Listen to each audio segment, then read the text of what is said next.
episode 4 of Comics and Us. I'm TJ. And I'm Chris. And I'm Lumpy. And it's the review show that reviews comics chronologically, kind of. I almost forgot the episode number there. That would be great. Because I was looking at Detective Comics number 29, which is what we're doing today, and I was like, wait, that's not the number I'm supposed to be doing here. So yeah, this is episode 4 in the third Batman story. It was released July 1939. It's 10 pages long, and this one is called The Batman Meets Dr. Death. This one is good. This is the best of the last three. Of the three that we've covered now, I think this is my favorite. They're getting progressively better. The first one was good, though. The second one was shorter, so it wasn't as good. So what's interesting about this, Dr. Death is noted as the first supervillain, like Joker supervillain in Batman lore. Okay. So he's like the start of the Rogues Gallery for Batman. Wow. So yeah, it's pretty interesting and neat that this guy that I've only heard of coming into this podcast. And this comic is called The Batman Meets Dr. Death. Well, wow. The issue of the Batman story is called that. I didn't know he was even in the Batman the Animated Series in the episode Beware the Grey Ghost and another episode called Dr. Death. No, I mean, he's been around in comics as a minor character for a while. Yeah, I didn't know that. Yeah.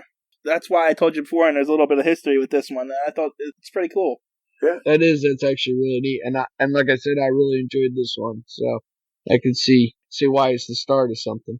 So the cover of this one is Batman again. Yes. And another throw-in episode of the Batman as he's swinging through a window, kicking some henchmen, while the aforementioned Dr. Death is doing science, looking back in shock.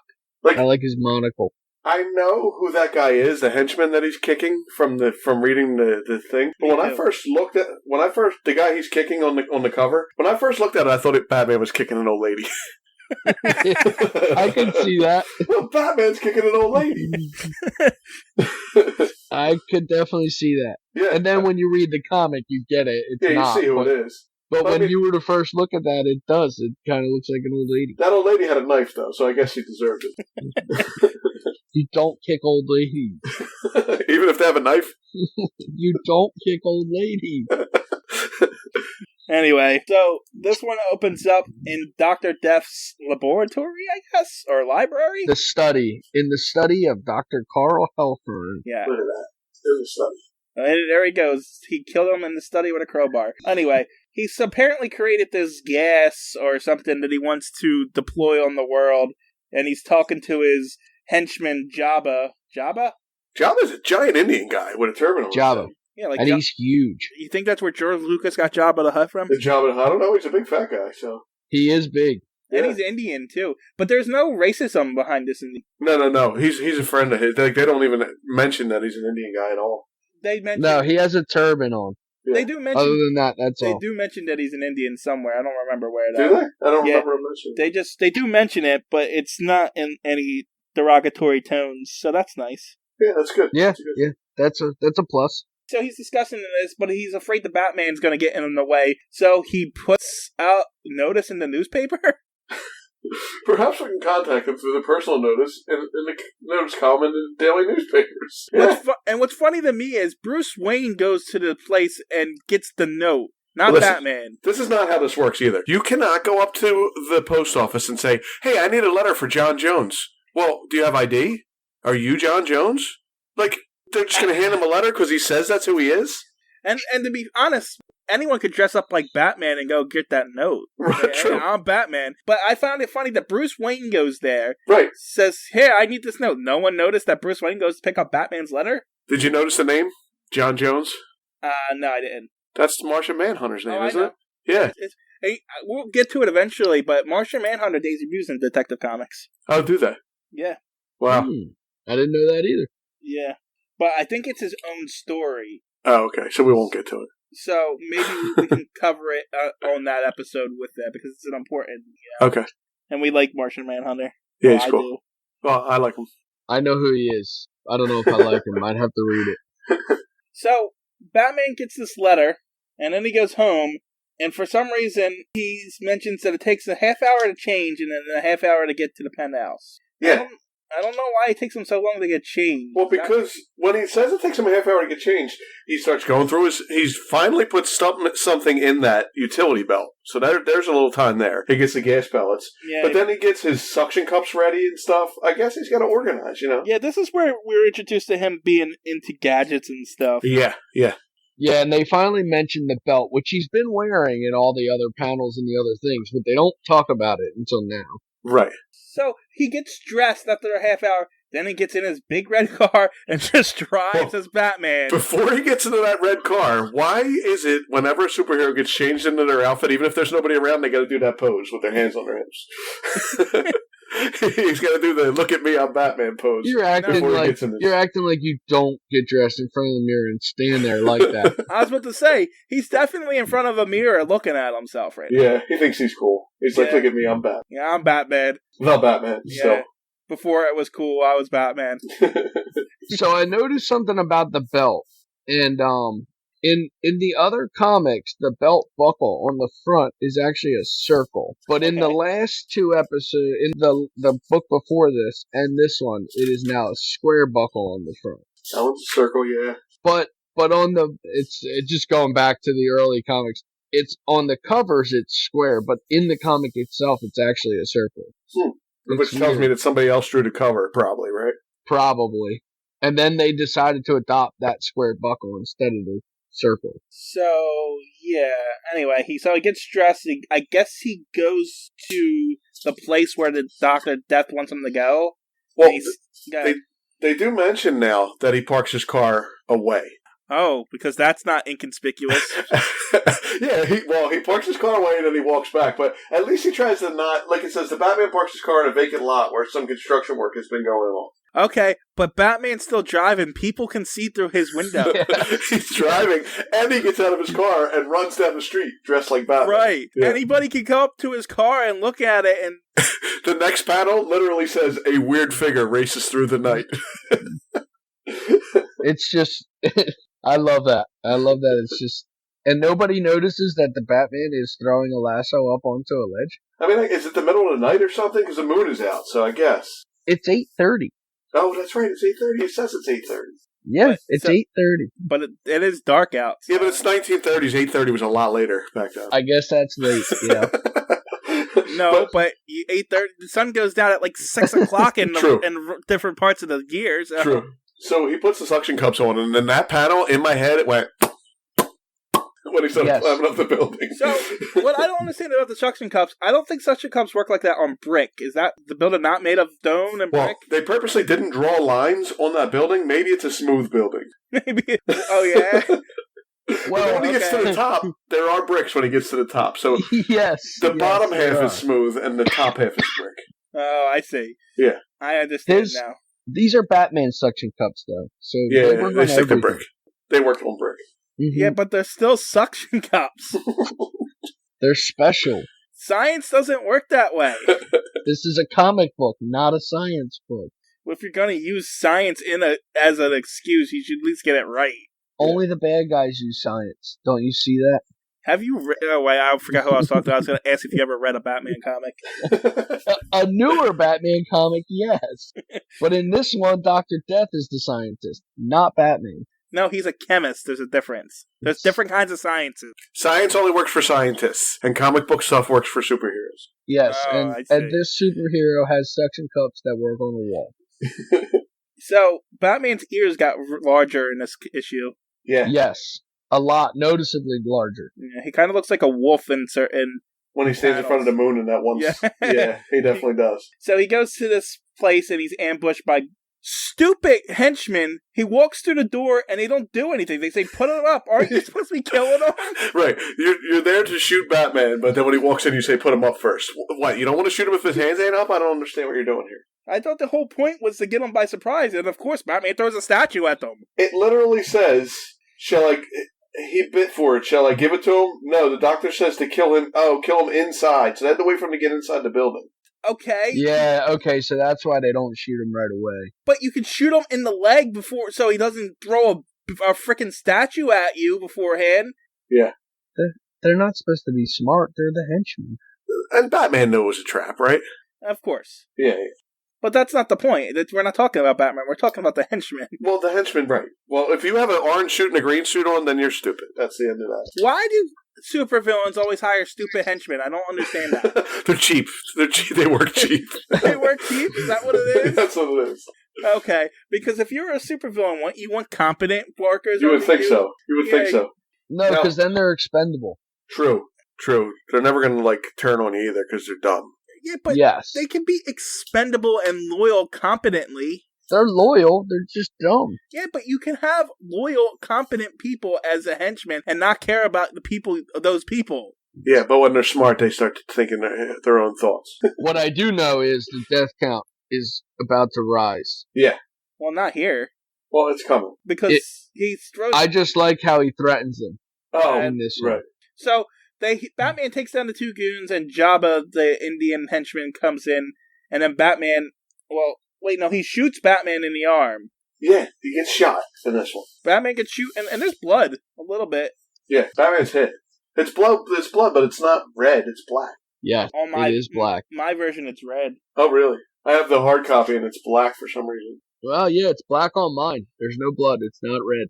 No, mine's red, but like I said, I'm reading a washed out one. Yeah. Yeah, and you're reading actually an original. Anyway. Mine's a reprint. I mean, you would think in 1930s they wouldn't care about that color of the blood. So right. Yeah. But I think they are trying to appeal to children, even though there's, guns and shit like that in there, but... I mean, at the same time, in the 1930s, they probably just drew it red because that's what the color blood is. Right. Or they didn't have any red, or they were putting too much red in already, so let's just do a black. Who knows? Well, no, I think that's an edit for later issues. Oh, you think so? From DC, probably. Yeah, we don't want blood in this. Yeah, that makes sense. Because these older comics are kind of seen as kid comics, kind of. You know what I'm saying? Yeah, but they're pretty violent. Yeah, but so was everything when you were a kid. True. Did you ever see a kid's 80s movie? I mean, come on. You ever see Tom and Jerry? Yeah, there you go. Looney Tunes. Home Alone. Come on. That's when things were good for kids. Yeah. Anyway, so Batman gets shot. He throws his gas pellets and then jumps out a window. Right, but he jumps out a window that looks like it's in the middle of the building, and he winds up on a roof somehow with the guys chasing him. Well, you guys told me physics don't matter in this, so does it matter? True. Well, there wasn't physics in 1939. I forgot. Yeah. We're going to blame everything on 1939. This is 1939. Yeah, there's no physics. It's really strange because the room becomes filled with deadly gas, and he's running towards a door that has windows all over it. But then he jumps out a window. A window, yeah. I don't think none of the goons died in there. No. There was choking gas, but he jumps out the window. Yeah. I was saying that. Yeah, we skipped over to threaten him. He tells them that they say they can't tell him where he is because they're afraid that the Dr. Death will kill him. But then Batman says, "It's your choice, gentlemen. Tell me or I'll kill you." Yeah, or I will kill you.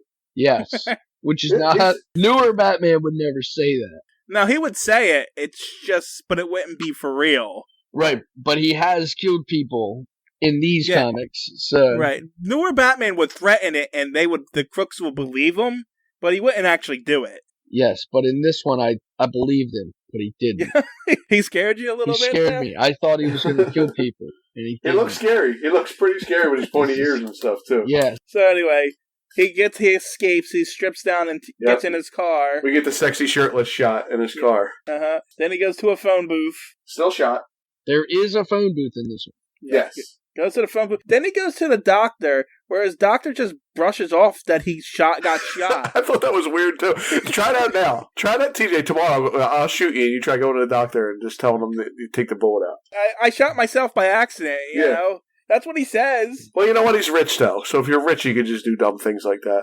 Well, he says he shot himself, and the doctor's like, well, there's no powder marks. He's like, I do funny things sometimes, Doc. Yeah. I'll tell you all about it someday. Yeah, thanks for everything. I know we're judging on our time period, but that one seemed really out of place. Yeah, even then, that seems weird. Yeah. Yes.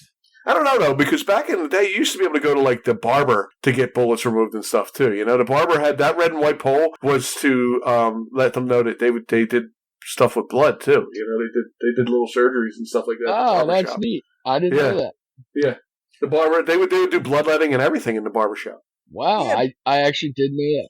I didn't know that either. But at the same time, you wouldn't just brush off the question like that. Right. Even if it's the doctor's just curious. Yeah. You know? Like, there's no way you shot yourself. No. Yeah, it doesn't make sense. He says he does funny things sometimes, that's all. Also, he goes to the phone when he's still, when he's bleeding to death, and calls the Daily Globe and tells him that he accepts the challenge. Yes, he does. I actually missed that, as I thought he was calling the doctor. No, he was calling the Daily Globe before he went to the doctor to tell them he accepts the challenge. After he accepts the challenge, he says, I guess I'd better see the family doctor at once. Anyway. God, he didn't get, bullets must have been smaller back then or something. They were. They were, yeah. Okay. They were. The pistols were smaller. They were definitely... Yeah. They were, at this point, they're just above musket shots, I think. Okay. Yeah, they weren't using a 45 or nothing. Because everybody's carrying. I think in World War I they were still using muskets, and technology was developing in World War II, so they were getting around that period, but they couldn't be much more than a musket ball. Wow. Yeah, this is definitely smaller caliber stuff. Okay. I mean, we think we're not experts. Yeah, you can't go on my my Listen, expert. anything we say is you want to look it up on your own. You can figure it out, but we're not. It's strictly opinion here. Strictly opinion. This is from memory that we have. Right. Some things get looked up, and some things do not. We just say what we want to.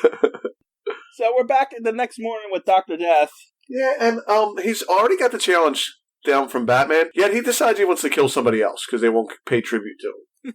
Yeah, so he sends Jabba off to kill this guy, and he sprays him with this gas, and somehow Bruce Wayne gets there and stops him from breathing. Listen, he must have magic handkerchiefs, because didn't he stuff a handkerchief into that other gas chamber too? Yes. So now he just saved this guy with a handkerchief too.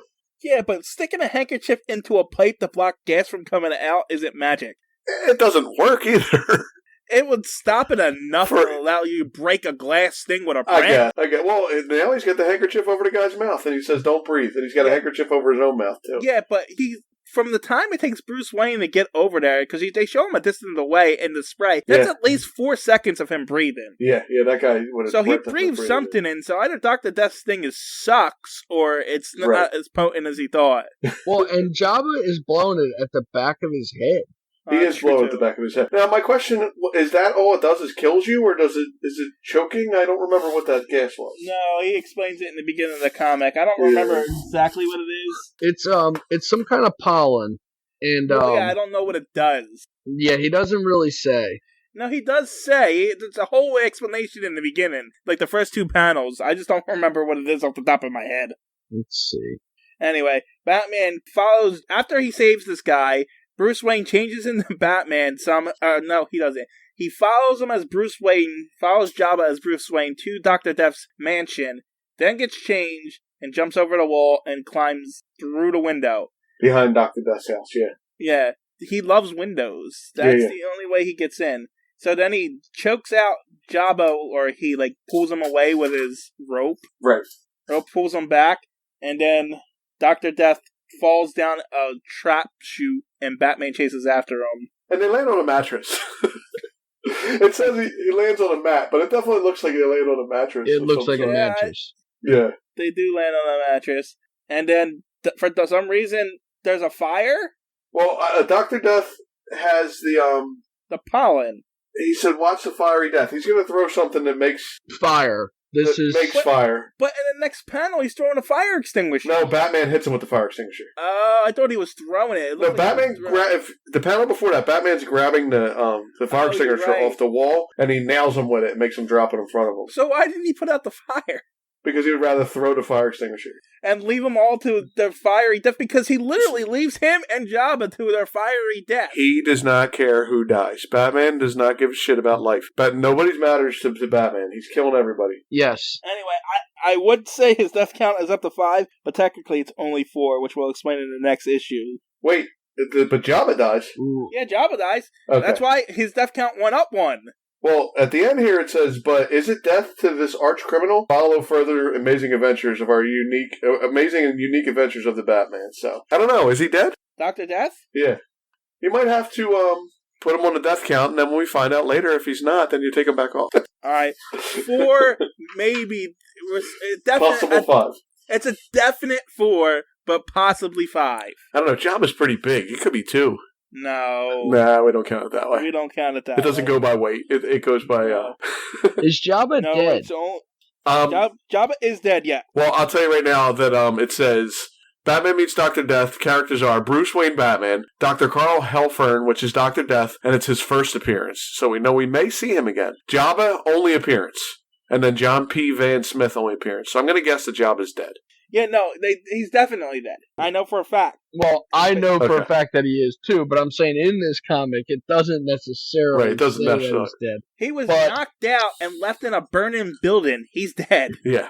The building does burn. You're right. You are correct. This also says it's the first appearance of the utility belt, which it is not. It's the first use of the utility belt, but it I is wrote not. down it was I wrote down it was the first appearance too because I didn't notice the belt because they didn't Right. bring attention to it in the previous. It's the Right. first He's wearing it, appearance but he of doesn't use utilities. anything on it until now. It's the first appearance Correct. of utilities, not just a belt. That's all. Now, the other stories in this issue was somebody named Larry Steele, Private Detective, which I never saw. Some spy story, the Crimson Avenger again, Speed Saunders, Bruce Nelson, Cosmo, and Phantom Disguise, and Slam Bradley. So We didn't do that in the other comics. no, I know. I wanted to mention it because Larry Steele I hadn't seen before. Yeah, I never saw that he's- one either. He's new. Okay. He's So, probably just maybe not because the comedy ones are not really focused on so much. right. All right. Well, I think that's it for this one. Yeah. It ends on a to be continued. It's the first one of those, Right. so that's interesting. Two-parter. Yeah, I don't have anything else for this one. It was good. It was good. I thought it was really good. This is my favorite so far. I was reading them in a row. I was getting a little tired, and then I finished this one, and I'm like, well, now I have to read the next one. Yeah. Yeah. Exactly. Yeah. All right. So yeah, that's it for this one. Chris, anything you want to push? No, I'm good. I don't need to plug anything, but do you want to hear my Batman joke? Yes. Yes, I guess. How does Batman's mother call him to dinner? I don't know how.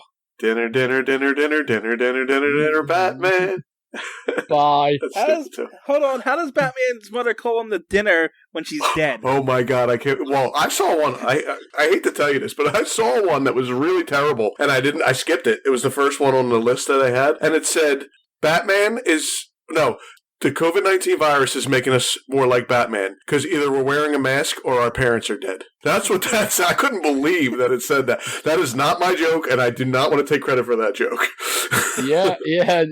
That one is not. It wasn't even good. No, and it was terrible, It right? was horrible. It made me feel sad. It did not make me feel happy at all. It's not a joke. No, it's not, It's a, not joke. a joke. On that note, goodbye. See ya. Bye.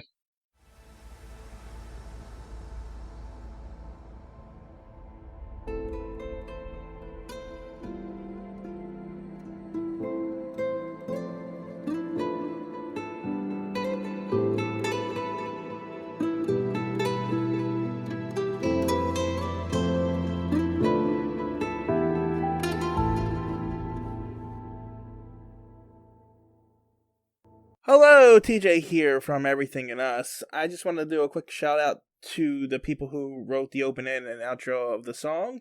It is by Magnus Moon, and the song is called Ecliptic. It's royalty-free music from Tribe of Noise.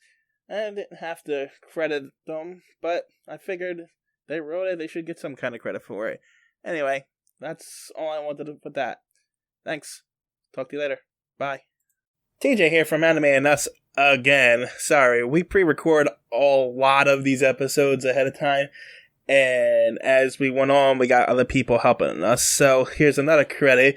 Lillian Fields is the person who designed our Comics and Us logo. So yeah, just wanted to give her credit there for that and so forth. Thanks for listening or watching, depending on where you're hearing this. Bye.